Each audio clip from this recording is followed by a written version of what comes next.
is what it sounds like as you are live from, what a beautiful cue for the music as well.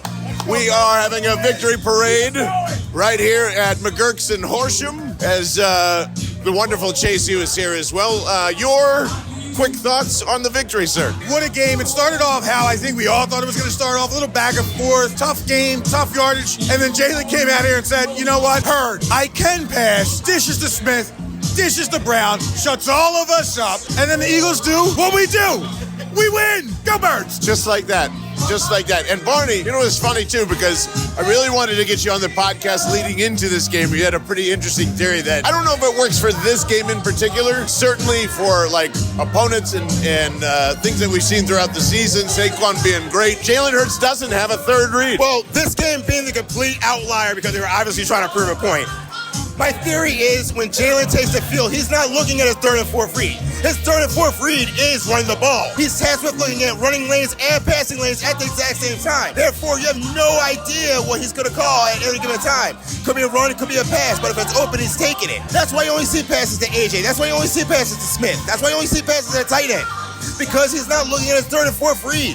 So it's still pretty self-explanatory other than this game. So it's kind of weird because, like, I feel like we have been arguing and debating about what this season means, what Jalen Hurts means, Nick Sirianni. Like, everybody's had their kind of pillar, and yet we're standing here.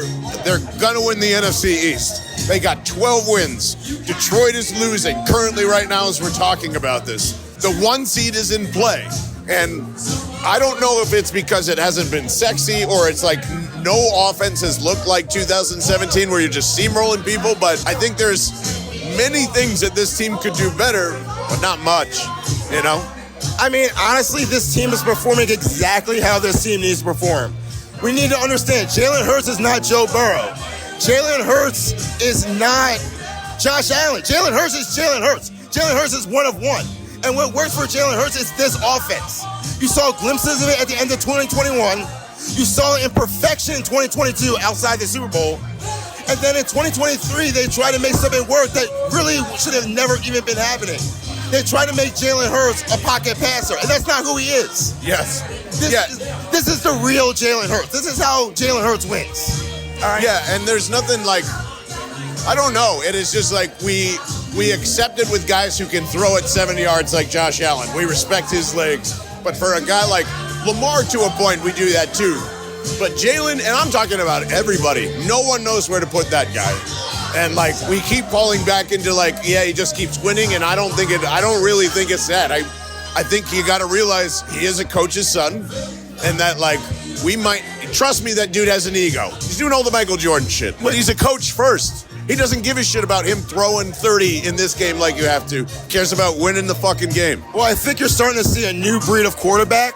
It's called the mobile game manager, and Jalen Hurts is exhibiting it perfectly right now. You saw a glimpse of it in Tim Tebow in Denver 10, 15 years ago. I didn't say that. That. Barney said that. And I'm not calling him Tim Tebow, because believe me, Tim Tebow is a shitty fucking passer, and I don't think Jalen Hurts is that. But I think Jalen Hurts is exhibiting the same style that Tim Tebow had, where he's proving that I don't need to be this passer to be this great quarterback. I just need to execute the offense and do what's needed to move the ball. Yeah. Control the pace of the game. Yeah, and especially in this one, they did everything. It's almost like the NFL scriptwriters were listening to all of Philadelphia, because you took out Saquon Barkley. And by the way, I'm definitely going to go back and watch this a million times to see what the Steelers did to like just say, nope, you're not going to let us beat you that way. So what happens? Jalen's got to use his arm in the first quarter, and they score 10 points. They set the tone. Russell Wilson was exactly as advertised versus Vic Fangio. Sucks. You know, like the Steelers couldn't do anything. And I guess that's why everybody's not going, after this one, because they snuffed them out, they buried them, and that was it. Well, this is a shout out to Taboo back in their Discord. I mean, he wanted to see this happen. He wanted to see the run get shut down, and he wanted to see Jalen Hurts actually win by throwing. And you know what? He didn't execute different passes. He still threw to AJ. He still threw to Smith. It was the same exact passes, but they were wide open because the Steelers were taking away the run. And it just proves if you could take away the run, okay, the pass is open. You take away the pass, the run is open. We can beat you any way you want it. Let's have it your way. Yes. Yeah, and to a point, like, whatever mad scientist thing is happening on the offense that, like, we're just going to let you try and think you dictate this game, but, like, we're chilling out, we're playing puppet master, and that's what it feels like every single time. The physicality of what we saw again today. And I'm just really fucking proud of Jalen overall, though. Like, this is just, he didn't need to answer these questions to really anybody. The fan base definitely needed some answers for it, but I don't even know what the focus is now, because who gives? You're trying to get me fired up for the Commanders, the Giants, and the Cowboys over the next 3 weeks. I'm good. Like, this is all I needed to see. Everything from here on out is, I don't want to say is a crapshoot, but like everything here is preparation to the playoffs. Hopefully you don't see that dude. Or I just saw, the Bucks are fucking beating the Chargers 40-17 today. That's what happened. My goodness. So don't give me the Bucks anywhere in this playoff run, and I feel great. Bucks are definitely the biggest threat to this Eagles team. For some reason, they know exactly how to beat Jalen Hurts. Bowles is like, hey, I have his number. I don't know what it is, but defensively, he knows how to shut him down. Whether that's Tampa 2 all day or just mentally being ahead of him. But we do not want to see that team in the playoffs. Now, as for Detroit, I don't know. I think it's a team we can beat. Same. I kind of like, I hope that keeps happening. I'm willing them to play each other in the NFC Championship game. Who knows? You know, maybe it's weirdly, like we keep talking about, maybe the Vikings are coming into Philly or something like that, but you're always going to be concerned. Like, it's that time of the year, but they can hang with Buffalo and they can hang with anybody else. It's been proven time and time again. And if you want to debate the bigger stuff, that's fine, but I guess that's for the offseason. Yeah, I'm not really worried about Saquon taking 500 fucking touches this year. I'm trying to win a championship, all right? And honestly, if the biggest threat in the NFC is Case Keenum 2.0 and Jared Goff, I'm fine with that, all right? Bring on the Lions. Bring on whoever the fuck they want, except for Tampa Bay. I think this is our fucking year. We're 12-2. We got great vibes going on. We've just proved that we can win throwing the fucking ball. Let's fucking go!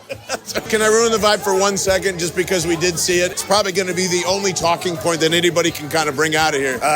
Jalen Carter made a stupid penalty, and thank God it was a second later and they didn't have to make him punt again. We did see that a bunch of people were trying to break up Nick Sirianni and Jalen Carter and a whole bunch of other people at one point. I don't even know if this is really a question, just my belief for a long time. Jalen Carter doesn't respect Nick Sirianni at all.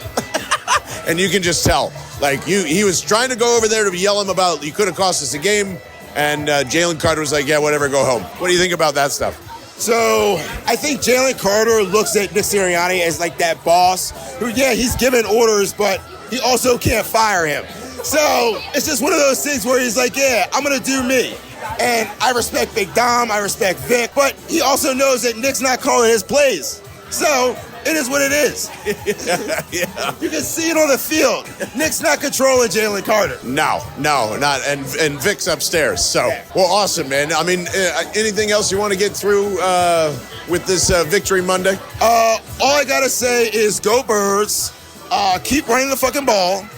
And hopefully, Ryan, I'll see you next week. That's right, baby.